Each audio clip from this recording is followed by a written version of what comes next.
Welcome everybody again. We're doing the next panel.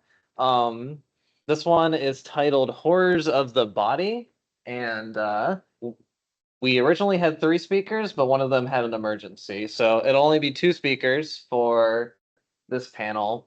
For my panelists speaking, I will have you'll have 15 minutes, and then as a reminder, I will probably message in the chat when you have 5 minutes and then when your time's up. So just keep that in mind, or you can time yourself, but 15 minutes is what we're aiming for. So without further ado, our first person is Mac here, and you're more welcome to share your screen and do whatever you please. Thank you. Yes, thank you.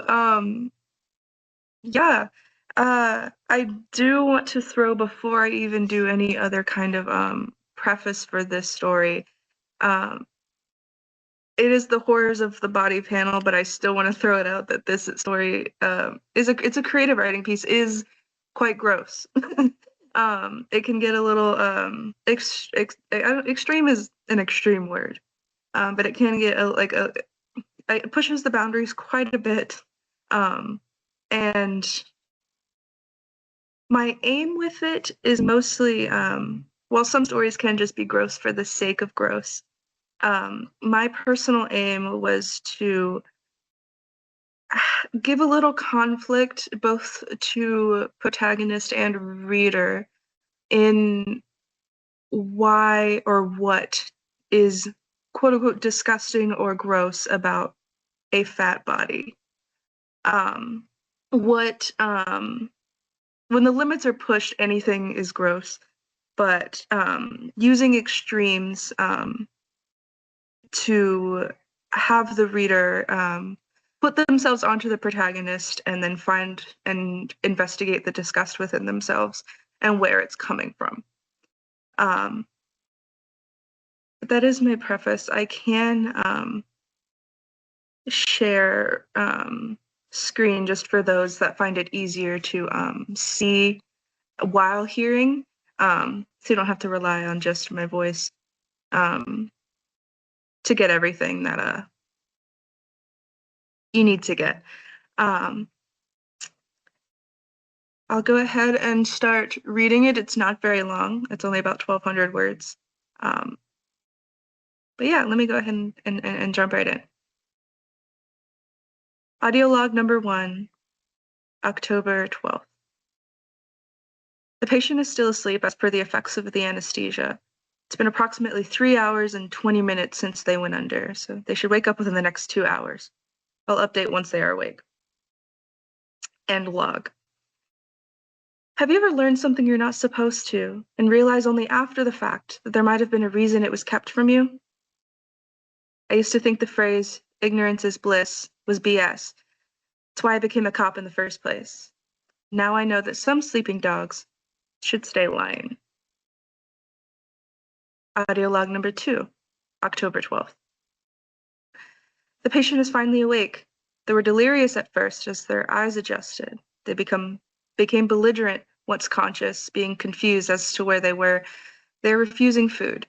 Might have to insert a feeding tube. We'll give it 24 hours and then begin treatment. End log. It was my second day as a detective. The sparkle of my promotion had not yet worn off, and I was eager to get my hands on something. My superiors had given me access to closed and cold cases to study for training. I was meant to type up a comparison of protocol between the two when I came across case 112. Audio log number 3, October 13th. The patient is still aggressive. They continue to refuse food and have begun thrashing against the restraints. Cuffs must stay on until they are more agreeable. I'm going to film the process of inserting a feeding tube for future record. I have to get the equipment prepared. We'll record again once I return. End log. The man's voice seemed to grate against his throat, like the words hurt on the way up. The gruff nature of it had me picturing a hulking man that couldn't fit in his lab coat, someone that towered rather than loomed. That was until I found the first video. Video number 1, October 13th. There's a thin man covering the screen as the camera is poked and prodded into the correct position. He backs up, noticeably in plainclothes. There's no stethoscope or white coat, just a pair of jeans and a red tee with the logo washed away. He looks normal with hands on hips staring into the lens. Once he steps away, the illusion of that normalcy fades into the cold concrete walls. A woman is strapped to a chair, writhing against her cuffs and biting at the restraint on her neck. There's a ton of equipment sitting on the table in front of her with the rotting carcass of a possum. It's easy to see why she might not have been hungry. It's about time we get you to eat, the man said. All decorum from previous logs gone, he held a southern accent now. Can't have you starving in my care. The man takes the plastic tubing and approaches the woman with a placating smile. Her eyes grow from narrowed anger into wide horror as she continues to thrash in her chair. A scream erupts before muting into gargled whimpers. He stuffed the tubing into her throat, looming over her body and ramming it inch by inch until she could no longer protest other than consistent gagging. Once he's satisfied, he picks up a blender from the table and throws the possum into it. The camera vibrates as he turns it on. It eviscerates the body into gray and red mush that he fills the bag with, propping it up on a makeshift IV that leads directly into the feeding tube. The man then wipes his hands on his jeans and reaches for the camera as the screen goes black. By the end of the video, I find myself unable to fight the pulsing in my throat and spend a good amount of time gagging into the office's trash can. What in the hell had I come across? I thought I had been seasoned enough as an officer. There were things I had done that I'm not proud of, and sights I wouldn't wish on anyone else. But the blood seeping down her throat and mixing with the sickening blended mess, God. Yet there was something so captivating about the depravity of it. My body turned away, but my eyes were stuck to the screen. I felt my stomach flipping as I skipped over months' worth of footage. My mouse lingered on the last couple videos, and I clicked on one before I could think to do otherwise. Video number 25, February 16th. The man hadn't improved his craft, still fidgeting with the camera before backing up. He didn't have to move out of the way for the lens to be able to pick up the hulking mass circling his form. He did, though, and then it all became clear. Fingernails getting swallowed by skin, the bulbous sacks of fat hanging off the torso, and a mouth engorged by a much larger feeding tube. This was the same woman from the previous video. Her hair reduced to strings on top of a swollen head that was no longer recognizable. The cuffs were now removed as she has no chance of being able to escape. Her body sank into the ground and pieces of flesh hanging off from their own weight. It was all riddled with bumps and rashes from the mounds of skin scraping against itself. She was no longer human, stripped of her clothes and body left to grow into a monstrous pile of meat and bones. The man just stood aside and marveled at it, turning a knob that had an inedible slough travel faster into the tubing and eventually into her stomach. Ain't she just gorgeous? The woman grows in response, slightly tipping to the side in rebellion but unable to move. The noise sounded like a perverted attempt at imitating a bull, huffed and groaning. It caused a bit of the food to hiccup out of her mouth, falling down a mass of overcrowded skin to her chest. The man just smiles at the camera and poses as if presenting a crowned pig at the fair. I paused the film after that. Video number 25 was the moment I knew I had stepped across something a human being was never meant to see. Something a human being should never even conceive of. I felt my own guts turning inside out as I lurched over the computer. Sabrina was the woman's name. It somehow felt worse knowing that. That meant I could turn into something as awful and massive as her. I could be the one with eyeballs swollen shut underneath slumping pieces of fat. I shut off the computer and darted out of the room. My skin stretched from the force of my heart. I couldn't do it. I can't do it. To watch that woman turn into something so monstrous and large. That case will just have to stay closed.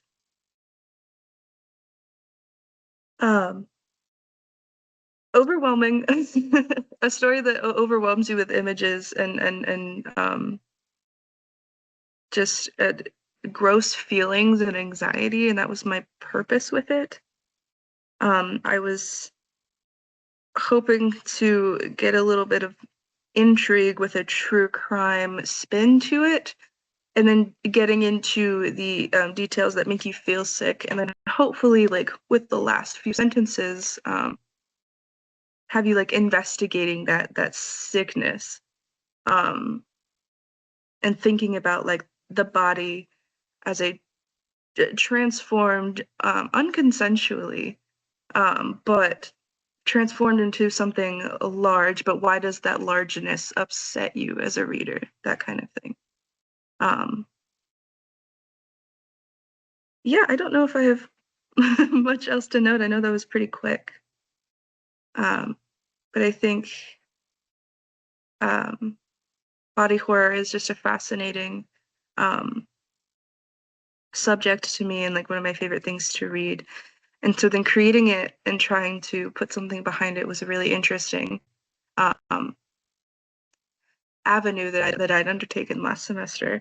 And I was told by someone that it did sound a little bit like a true crime episode.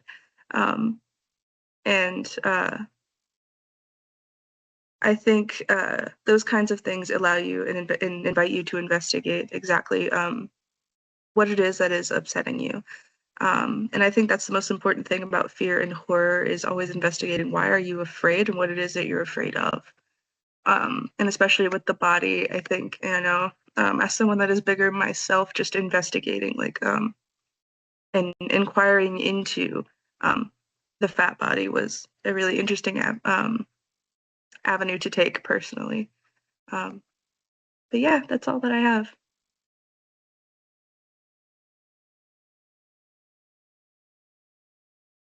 Thank you, Mac. We're gonna do Q&A after our next presentation. So Mercy, whenever you're ready, you can go ahead and get us started. All right, let me share my screen again.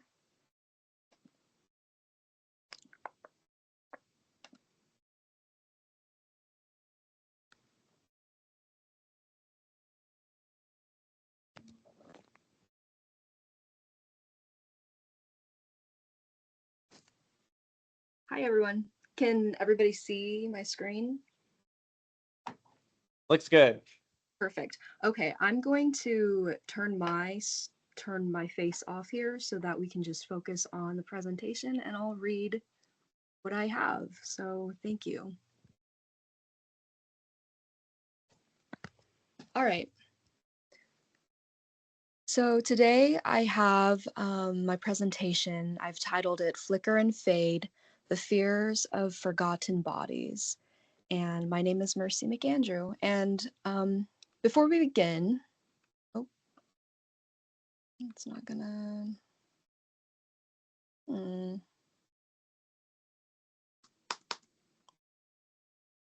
Sorry guys, my presentation isn't wanting to move. There we go. Before I begin, I just want to give a trigger warning that there are some sensitive photos of bodily injury. Nothing super drastic, but I just want to put that warning. So if you're not comfortable with that, you're definitely okay to step out of the room. That's totally fine with me. All right. I'll give us a moment. Let me start my timer.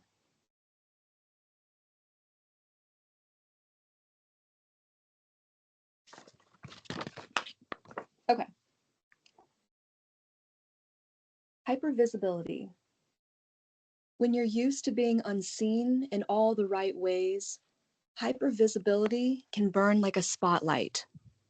My body had changed.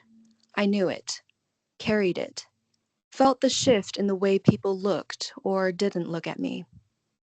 But there was something about being around my mother-in-law that made that change exceedingly visible. I sit quietly in the kitchen, distracting myself with schoolwork I need to get done. She incessantly talks, the way she always does, never thinking of what comes out of her mouth, only with the strain that someone is listening. With no reply from me, I feel her eyes shift to my wheelchair, examining my once muscular frame with haughty eyes and a smirk. Her eyes drop to my left leg. "You've lost a lot of muscle," she says. Not like it was a concern, but a casual observation. And then, as if possessed by some unspoken authority, she pulls a measuring tape from the drawer. "I just want to see something," she says. I blink, thought maybe I misheard. She's already leaning forward, ushering me from my wheelchair. I stand without thought. She comes near, unrolling the numbers. The cold fabric wraps tightly around my skin and bandaged, road-rashed thigh. She squints. 17 inches, she says flatly. Wasn't it bigger before? Let's measure the other one. And before I respond, the tape is wrapped around my right thigh. 25, she says with laughter. That's when I feel it. That dizzy, floating feeling like I'm out of my body, unable to understand what I'm feeling. She doesn't see my face or feel the heat welling up in my cheeks. She only sees the number, the difference, the deficiency. She stands up satisfied. Well, she says brightly, you and your chicken leg have a long way to go. This interaction was nothing new to the awareness I lived with every day. My body was not a mystery to me. I felt the absence of my abilities and its new proportions in every glance, every interaction, too easily stared at or completely ignored. That's the paradox of hypervisibility. Constantly seen, but never truly recognized. My presence is felt, yet my personhood overlooked. The horror isn't loud, it's embodied, showing up in the smallest moments. A look, a pause, a subtle shift in tone, each one reminding me that my body is read before I am. What struck deepest wasn't the measuring tape. It was how easily she turned me into a specimen, as if I didn't already feel enough eyes. But in that moment, I was just a measurement, a problem to be solved, a forgotten body.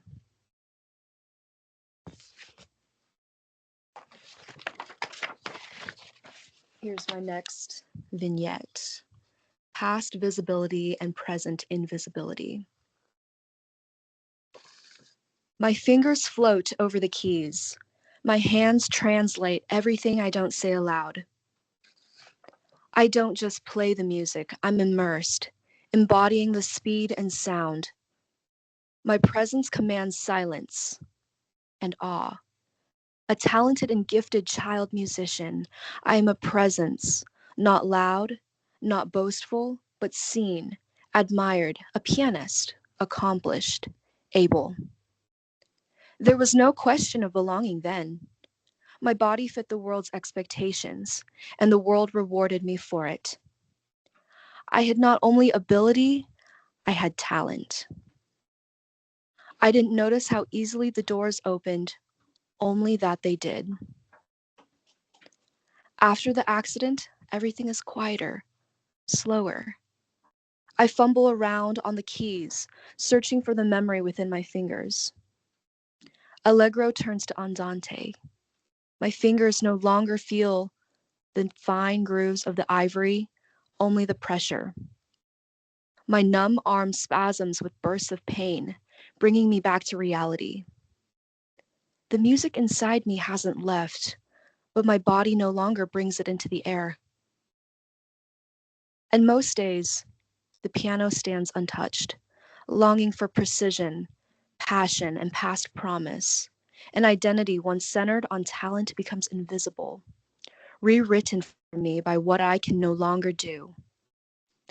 I am still here, but no longer the song they want to hear, and the music fades to a new muse. Invisibility has its own strange clarity. Without the constant noise of being perceived as accomplished or able, I begin to notice the subtler shapes of myself, the versions I had never needed to develop because the world was too busy applauding the polished one. I am still learning how to be seen and perceived again, but on my own terms, not as a tragedy, not as a triumph, fading and blending into the masses, just a person who once moved through music and now moves through silence, trying to find the rhythm in a different kind of life.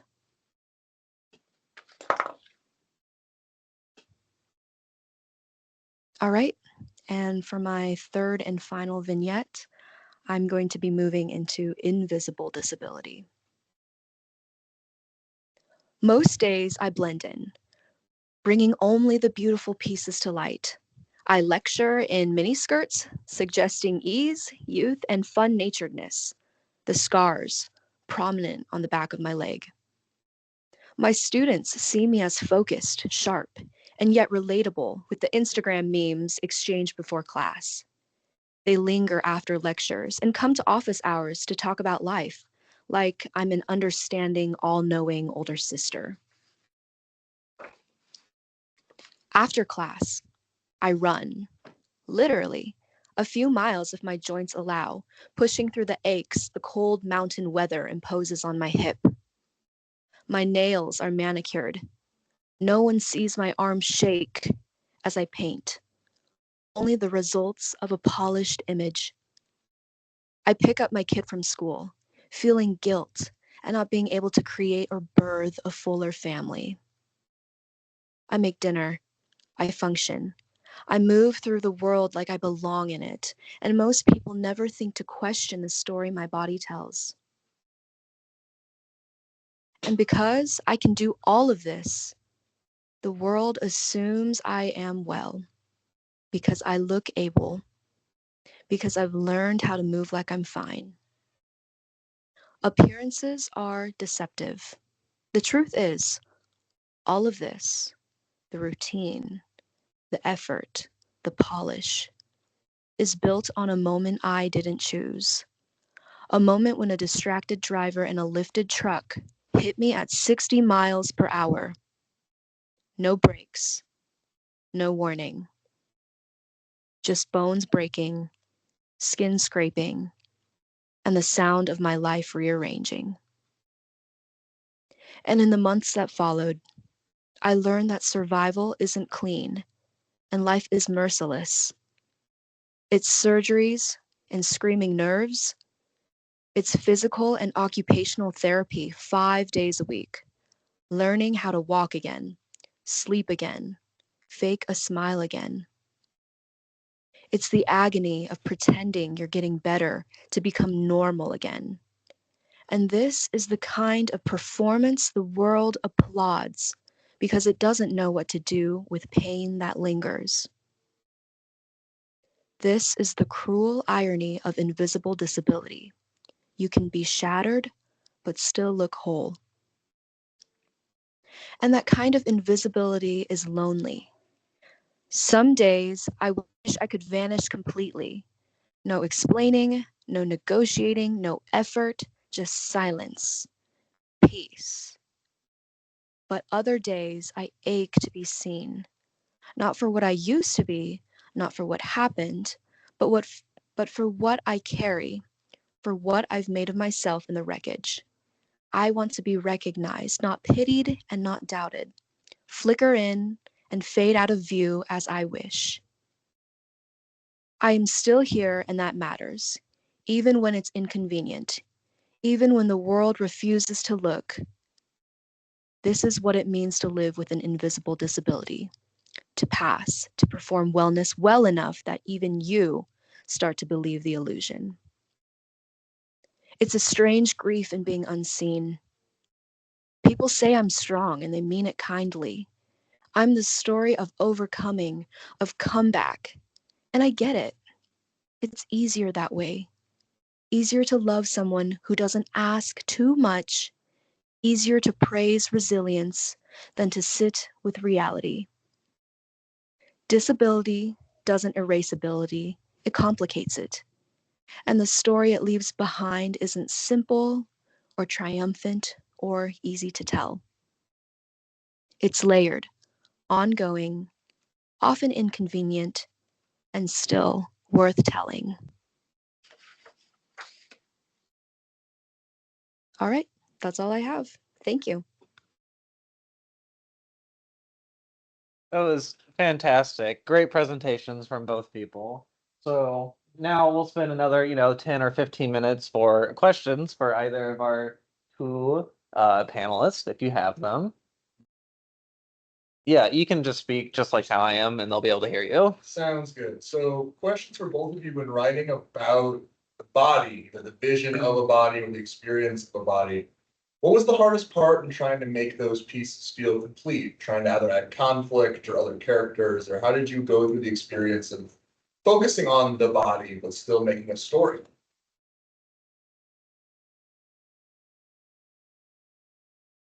I'll say, I think, and this gets a little bit into my poet side of things, but the body itself is a story, or it has its own story that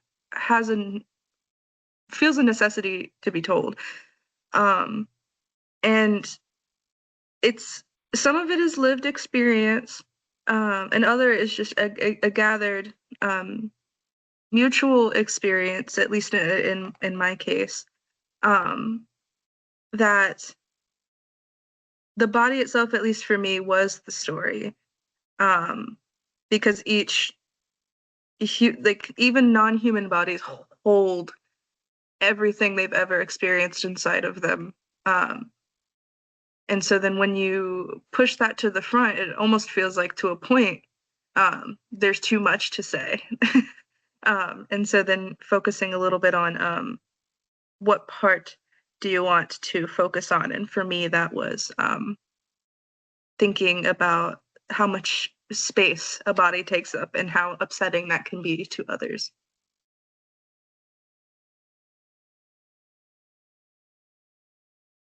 I love that answer. For me, I'm thinking of turning, maybe I'll turn it. Okay.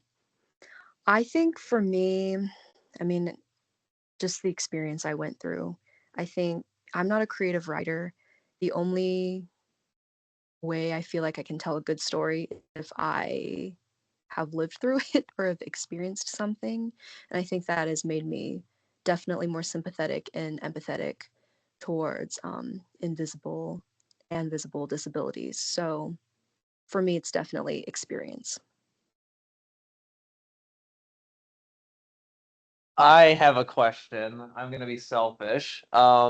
I really enjoyed both of your presentations. And one of the things I kept thinking about was how that it's like I'm really curious in the type of self-talk, in the way that you may have the thoughts that you went through your head, things that you said to yourself, or maybe some like moments that you experienced in your life that helped you feel comfortable in your body, disabilities and all, and the maybe impermanence of a body, that it's not always going to be the same thing that it was yesterday, and things change. So yeah, I really just wanted to talk about. I wanted your opinion on self-talk and the stuff that you might have mentioned, or maybe you recommend people think about if they're struggling and figuring out where their place is in the world.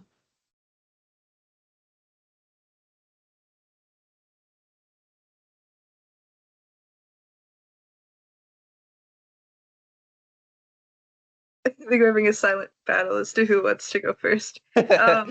I will say, for mine, writing the story that I did have to dig into a lot of negativity.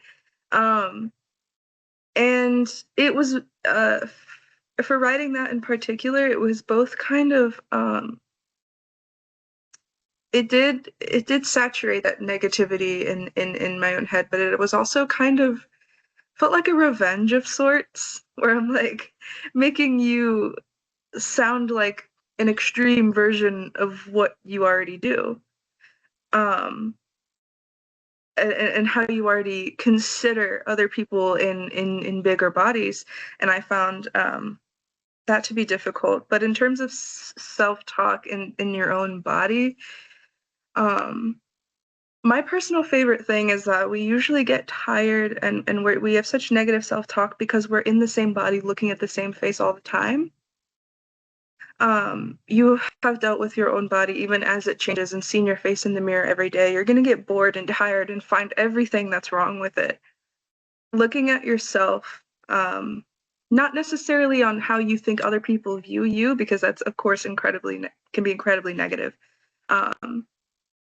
But try your best to perceive yourself in your body as unbiased as possible every day.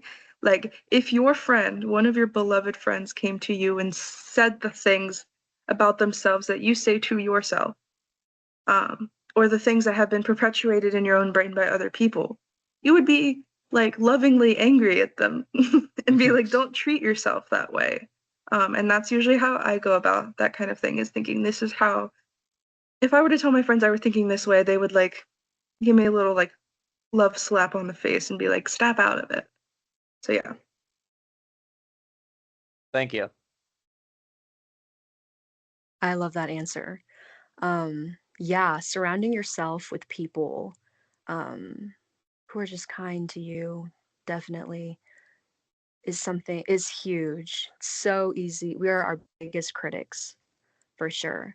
In my instance, I found that the less I focus on the inner self and the more I focused on what's going on in the world and my community, how can I be of service? How can, what can I do? What can I do? The less I focused on myself and loathed myself and pitied myself, um, I just found that the healing process was quicker. And the sense of fulfillment and joy that I was able to have, not being so consumed, because it was really easy to get consumed and stuck in my own head. So I think the more that I focused outward, pursued hobbies, got involved in my community, let people in to help, tried not to be my biggest critic, all of those things, definitely. I would say that's my advice. Yeah. Nice. And then there's a question in the chat here. I will read aloud. It's asking, for Mac, where did you get the inspiration for your narrator? Like, do you feel like it came from something internal, or was it inspired by someone you've dealt with before? And then let's do that question first. Yeah, for the narrator, I just knew that I needed somebody for a reader that especially probably might not be tuned in to exactly what I was trying to do, needed a backboard, needed someone to project themselves onto, to relate to in that moment. And also someone to have that brand of thought, like how I specified at the end. The end used to be like a bit more extravagant than it was, but then just ending on those thoughts of like, wow, I could be that person, and I find that horrifying.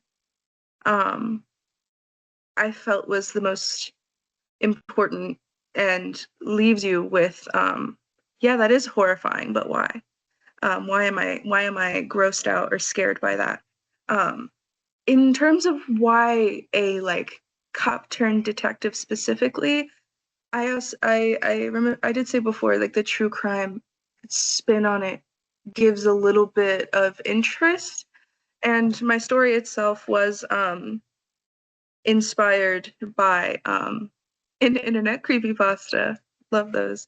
Um, where kind of the opposite happened, and so then I kind of took my own spin on that, first to have the reader to bounce off of and relate to. Um, as well as someone that they can maybe not at the same time and have a bit of like dissociativeness towards, because of course, like either whether you're a fan or not of cops, or whether you've been in the occupation or have someone near you that has been, giving a little inch of humanness, and also for some reason, how does someone get access to this kind of information? And that was usually one of the more simple things to go about. But thank you. And then Mercy, there's another question for you too. In your third vignette, you mentioned your invisible disability. Do you feel like this creative project has helped make that disability more visible? Definitely. This is one of the, I think this is the second time I've talked about invisible disability in this type of setting. And I always love talking about it. Like I'm not shy about it. I think we need to talk about it more. It's just something that I think is so interesting and important to bring to light, because so many cases of invisible disabilities just get swept under because you don't see it. I think people assume that it's not there. So I think bringing it to light is important, and definitely it makes my invisible disabilities more prominent. But I'm okay with that, and I enjoy talking about it. And so yeah, don't let my story make you shy. Um, of course, it's not everything about me, but I am more than willing and happy to talk about, my experiences. Any other questions? Yeah, Jennifer. Actually, how to frame this as a question that's a little bit more of a reaction, but I'll try to turn it into a question. At the end of your story, the thing that I was struck by was not just the character's disgust, but his decision to walk away from that case. I was struck by the injustice of that. Can you speak at all to the thought of that as an injustice cross your mind, and what did you intend by that choice? Yeah, great question. For me, I wanted to hit on the humanness of the victim, which almost didn't even seem like the focal point, because up to that point it had just been she and this woman, and more disgust was to her physical form, and also like upset and anger towards the perpetrator. But in the end, thinking about it as an injustice, that was definitely a purposeful choice, because we usually don't like to confront being things that make us uncomfortable. I will be the first person to admit when I get uncomfortable and I'm confronted with something, I will do my best to avoid it. And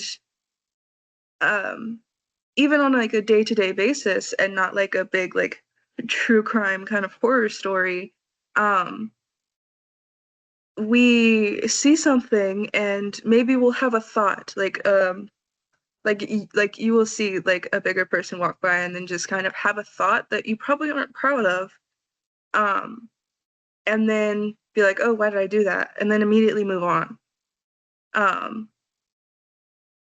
It's that kind of experience blown up extremely.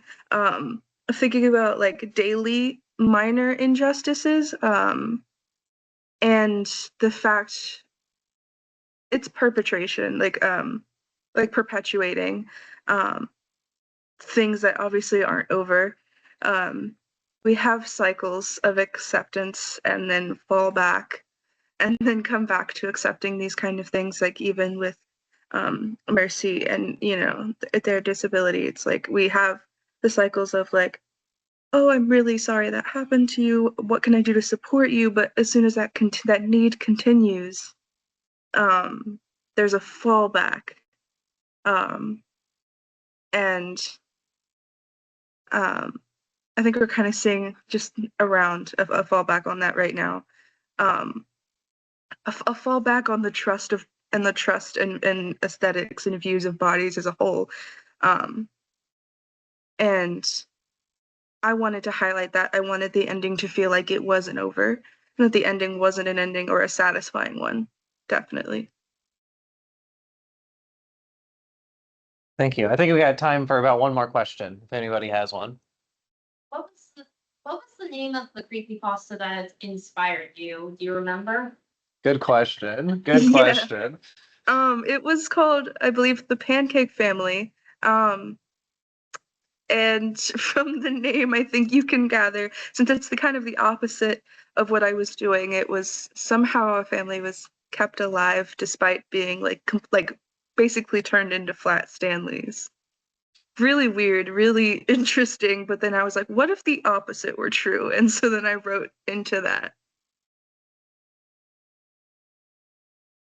All right, great. Well, thank you again for my people in the classroom joining us and the people on Zoom. The Zoom etiquette, or sorry, Teams. The Teams etiquette was fantastic. Everybody was great. Presenters, you also did. I can't stress enough. Phenomenal job. Yes, thank you. Thanks.